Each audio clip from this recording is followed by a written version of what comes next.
안녕하세요, 여러분. 오늘은 한 평범한 아줌마의 솔직하고 진솔한 이야기를 들려드릴 거예요. 얼마 전 평소와 다른 주말이었죠. 아들은 친구들과 여행을 떠났고 집에는 오랜만에 남편과 둘만 남게 되었습니다. 그날 저는 남편에게 다가갔고 두 사람은 자연스럽게 관계를 가지게 되었어요. 하지만 뭔가 이상했습니다. 평소 건강하고 활기찼던 남편이 이날만큼은 전혀 다른 모습을 보였거든요. 저는 남편의 이상한 변화에 의문을 품었고 남편도 당황해했어요.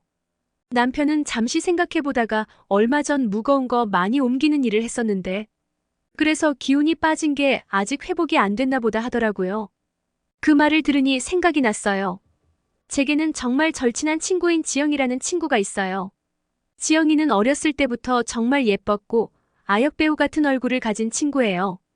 어릴 때부터 한 동네에서 자랐고 정말 소위 말해가니고 쓸개고 다 줄 수 있는 절친이에요. 지영이도 그렇고요. 결혼식 때는 부케도 받아줬죠. 지영이는 지금 딸이랑 둘이 살고 있어요. 지영이는 우리와 다르게 성인인데 결혼을 사고 쳐서 했다가 아이 낳고 거의 바로 이혼했어요. 그래서 딸과 둘이 살고 있는데 며칠 전에 이사를 했거든요. 딸이 성인 여자이긴 하지만 가구들이나 무거운 짐들을 옮기는데 손이 부족하다고 해서 제가 남편을 보내줬어요. 그만큼 지영이는 제게 중요하고 소중한 친구였죠. 도움이 필요하면 크든 작든 무조건 도움을 줄 그런 친구예요. 남편은 그날 짐을 정말 많이 옮기고 피곤해서 바로 집에 와서 잤었는데 그것 때문일 거니까 걱정하지 말라고 하며 저를 안심시켰고 저도 그런가 보다 하고 말았어요. 남자 몸 상태는 제가 자세히 알 수 없으니까 남편이 그러면 그런가 보다 싶었죠. 그리고 나서 며칠 뒤였어요. 저는 집에서 재택근무를 하는 일을 하고 있어요. 남편 출근하고 아들은 학교 가고 저는 집에서 일하고 있었죠. 그런데 갑자기 초인종이 울리더라고요. 오전부터 누군가 싶어서 나가봤는데 지영이 딸이었어요. 평소에도 저를 이모라고 부르며 따랐고 저도 지영이가 임신했을 때부터 출산하고 키우고 자라는 모든 순간들을 함께해서 정말 제 딸같이 생각했었죠. 대학생인데 오늘은 방해가 없나 싶어서 무슨 일로 왔나 했어요. 들어오라고 하고 무슨 일이냐고 물었어요. 지영이 딸은 오늘 아침도 못 먹었다고 하면서 밥을 달라고 하더군요. 아이가 대학생이 되고 지영이가 일하러 나가면 제가 밥 먹으러 오라고 자주 불렀었기 때문에 저는 앉아서 기다리라고 하고 상을 차리기 시작했어요. 지영이 바쁜가 보다 요즘 일이 많은가 보다 하고 얘기하고 있었는데 아이가 뜻밖의 말을 꺼내더라고요. 오늘 갑자기 엄마가 아침부터 급한 일이 있다고 해서 나갔고 자기도 오늘 수업이 없어서 집에서 좀 쉬고 싶었는데 아저씨가 용돈 주시고 나가서 뭐 사 먹고 놀라고 해서 그냥 나왔다고 했어요. 사 먹기는 싫고 이모밥이 먹고 싶어서라고 하더군요. 저는 갑자기 이상해서 더 물었습니다. 엄마 남자친구 생겼냐고 말이죠. 그러자 아이가 한 말은 충격이었습니다. 제 남편이 오전에 왔다고 했습니다. 저는 놀란 마음을 가라앉혔어요. 분명히 회사 간다고 나간 사람이 왜 지영이 집에 가나요? 남편이 너희 집에 갔냐고 물으니 의사 후에 몇 번 더 왔다고 했습니다. 자기는 학교 때문에 길게 못 봤는데 학교 갈 때나 학교 다녀오면 집에 있거나 아니면 나가거나 그랬는데 의사 정리 도와주러 오는 건 줄 알았다고 하더군요.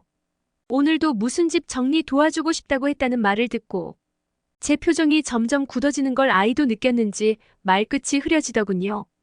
저는 아이 앞이라 표정을 감추려고 했으며 그래 알겠다고 태연하게 말하고 아이 밥상을 차려줬어요.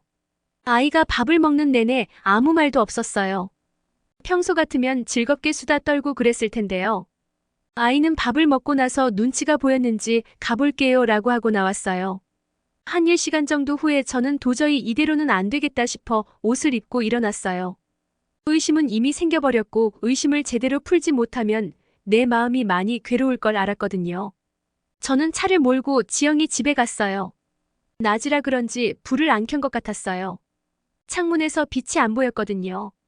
저는 주먹을 쥐고 지영이 집으로 올라갔어요. 그리고 도어락을 누르지 않고 비상 열쇠를 꺼내서 열었습니다. 속으로 생각했어요. 그래 지영이는 나랑 집 열쇠도 같이 공유하는 친구인데 설마 하고요.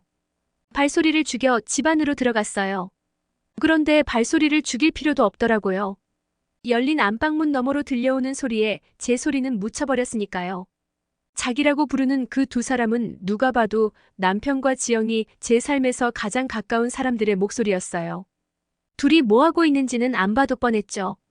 각종 소리와 웃음소리가 뒤섞여 온 방 안에 울리는데 저는 꾹 참고 안방을 몰래 훔쳐갔죠.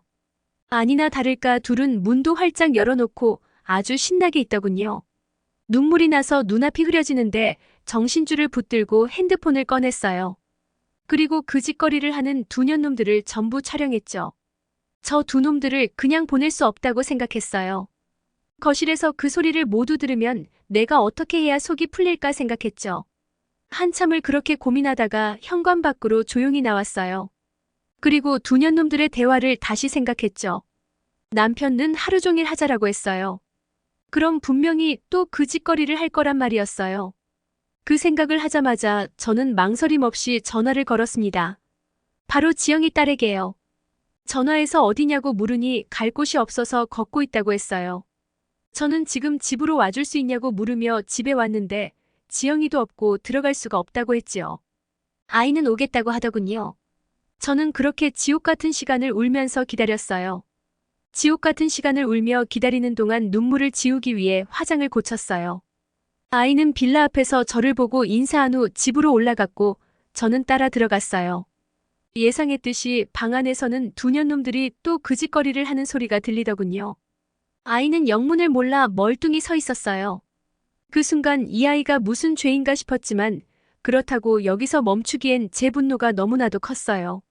저는 아이에게 안방으로 들어가 보라고 말했고 아이는 어리둥절하다가 이내 안방으로 걸음을 옮겼어요.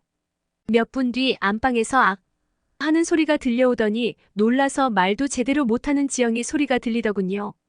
딸에게 자기의 친한 친구 남편과의 관계를 들킨 지영이의 얼굴을 녹화하지 못한 게 지금도 좀 억울하네요. 아이는 충격과 분노로 한동안 말을 잇지 못했어요. 그러다가 엄마 지금 이게 뭐 하는 짓이야? 정신 나갔어. 라는 소리를 들었어요. 남편의 목소리도 들리더군요. 내가 다 설명할게 라는 비굴한 목소리에 헛웃음이 나왔어요.